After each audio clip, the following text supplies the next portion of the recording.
وہ جا کے ان گواہ کو پیش کریں، وہ نہیں کر سکتے تو کیا سب کیسے مکمل ہوگی؟ ایک اہم فریق ہے وہ. میرا یہ خیال ہے کہ نہ تو اس کو نفرت نہ انتقام اس نظر سے نہ دیکھیں. اگر نفرت اور انتقام سے اور پہلے سے یہ فیصلہ کر لیں ہم کہ بھائی ہم نے ان کو کوئی نشان عبرت بنانا ہے تو اس سے معاملات بگڑیں گے، اس سے انصاف نہیں ہوگا. نہ جے آئی ٹی کو اس سوچ سے رپورٹ دینی چاہیے، نہ ظاہر ہے فیصلہ ایسا آنا چاہیے.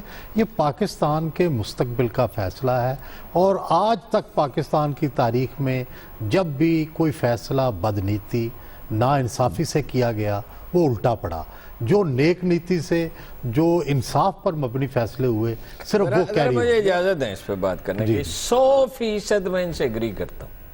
اگر آپ کی نیک مقصد آپ کا انصاف ہو، عدل ہو، تو پھر بالکل نفرت اور انتقام اور تعصب کو الگ رکھنا چاہیے. لیکن یہ بھی تو زمین پہ تشریف لائے نا. حقائق اتنا بڑا جھوٹ بول رہے ہیں کہ ہم تو چاہتے تھے جے آئی ٹی سے گزریں. یہ تو یہ چاہتے ہیں کہ اکبر اعظم کی طرح مذہب بھی ذاتی ایجاد کریں. یہ بھی چھپ سکتے تھے کسی استثناء کے پیچھے. یہ بات تو پرائم منسٹر نے، سہیل صاحب آپ موجود تھے جب پاناما لیکس آئے ہیں، انہوں نے پہلے دن سے کہا تھا کہ میں اور میرا خاندان جواب دہ ہونے کے لیے تیار ہے. اتنی اعلیٰ ظرفی تمام سیاستدانوں کو کرنی چاہیے اور مؤثر احتسابی عمل شروع ہوگا تو ساروں کے گرد قانونی شکنجہ کسا جائے گا. لیکن یہاں سے بڑی معذرت کے ساتھ چونکہ ہم سسٹم کی بات کر رہے ہیں تو اس پہ ضرور بات کریں. یہ جو احمد پور شرکیہ کا واقعہ ہے کہ آج سے پنجاب کے چیف جسٹس نے نوٹس لیا اور اچھی بات کی ہے. دیکھیں بات یہ کہ وہ کمپنی جو ہے بیچ میں سے نکل رہی ہے 1 کروڑ روپے جرمانہ کر کے 200 سے زیادہ لوگ وہاں پر چلے گئے دنیا سے اور کوئی جواب دہی کا عمل نہیں ہے. حکومت نے 30-40 کروڑ دے دیے. سلیمان صاحب کمپنی کو کیا رو رہے ہیں؟ اوگرا کی رپورٹ ہے کہ 90% ٹریلر جو ہیں ان کے پاس اس پروسیس کے مطابق ہی نہیں ہے. ہی نہیں. اصل میں دیکھیے یہ جو حکومت خادم اعلیٰ پنجاب پہ فرما رہے ہیں، تاریخ میں سوائے مہاراجہ رنجیت سنگھ کے اتنا لمبا اقتدار پنجاب پہ کسی نے نہیں کیا. اور ایسے خود کو احتساب کے لیے بھی کسی نے پیش نہیں کیا یار صاحب. جیسے وہاں جے آئی ٹی کا روبرو مریم نواز، حسین نواز، حسن نواز، وزیر اعظم اتنا تو مانے نا یار ایک بات صاحب. تو سنیں، ایک تو آپ بالکل بےتاب ہو کے جو کہنے لگ پڑتی ہیں. نہیں میں نہیں کہہ رہی، لوگ کہتے ہیں. جواب تھوڑا سن یہ نہیں پتا کہ بےتابی سے آپ جواب دینے کے لیے تیار ہیں. جواب تھوڑا ذرا حوصلے سے آپ سن لیں. یہ جو تاثر نون لیگ دے رہی ہے اور اس میں آپ بھی شامل ہو رہے ہیں کہ کمال مہربانی فرمائی جا رہی ہے قوم کے ساتھ کہ ہم اس میں پیش ہوئے ہیں. یہ روایت اور قائم کی جا رہی ہے. یہ سلمان صاحب بھی 2-3 دفعہ کہہ چکے ہیں. دیکھیں ایک بات ہے، ایسے تاثر دینا نہیں چاہیے. کوئی کسی پہ مہربانی نہیں مجبور ہے. بات ہو رہی تھی احمد پور شرکیہ کی، لیکن آپ سے رہا نہیں گیا اور آپ نے کہا انہوں نے اپنے آپ کو پیش کر. میں کہہ رہا تھا احمد پور شرکیہ میں انہوں نے یہی کرنا ہے جو کہ کرتے آئے. حادثہ ہو اتنے لاکھ آپ دے دیں، بس آپ کی ذمہ داری پوری ہے. دنیا کے جو جدید دنیا ہے، جو مہذب جمہوری ممالک ہیں، وہاں کی یہ روایت ہے کہ وہاں حادثہ ہوتا ہے اس سے سبق سیکھا جاتا ہے. ہمارے ہاں بدقسمتی سے سبق نہیں سیکھا جاتا.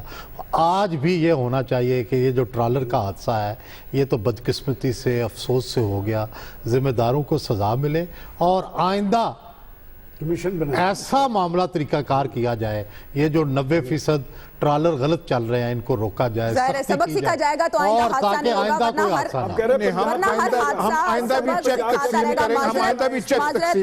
معذرت کی بات مکمل نہیں ہو سکی، لیکن بہرحال یہی پروگرام کا وقت ختم ہوا چاہتا ہے. آپ کے فیڈ بیک کا انتظار رہے گا اگلے پروگرام تک کے لیے. اللہ نے کے بان.